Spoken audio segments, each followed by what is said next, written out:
So what is salt? Salt is an ionic compound which dissociates in water to yield a positive ion other than hydrogen ion and a negative ion other than hydroxyl ion. So let us try to understand the definition of salt.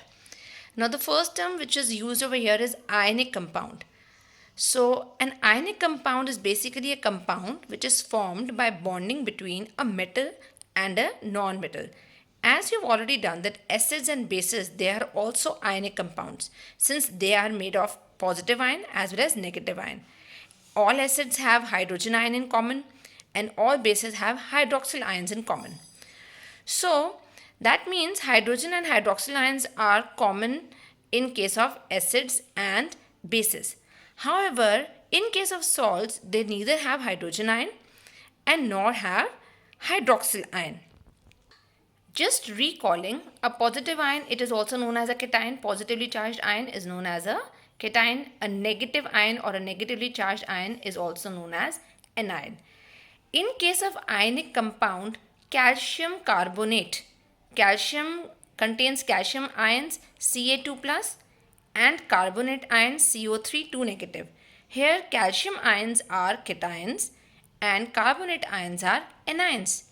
And in this particular ionic compound, the positive ion is not hydrogen ion, which is common in acids, and the carbonate ion is not the hydroxyl ion, which is common in bases. Therefore, we say it is a salt. Those ionic compounds which contain a negative ion other than hydroxyl ion and a positive ion other than hydrogen ions are known as salts. So, it is a salt. And the next important point here is that a salt is an ionic compound which dissociates in water to yield. So what is meant by dissociation to yield? So dissociation simply means splitting into ions. Any ionic compound, it can dissociate into its ions in two ways, either by melting it or by adding water to it. That means either in the molten state it can produce ions or in the aqueous solution state it can produce ions. So molten state means melting it at a very high temperature. Aqueous solution state means it dissociates on adding water to it. Let us take the example of sodium chloride, NaCl, which is known as common salt. Now common salt, it dissociates into its ions only in two ways. Either we melt sodium chloride, that means common salt which we eat every day at a very high temperature, or you add water to it.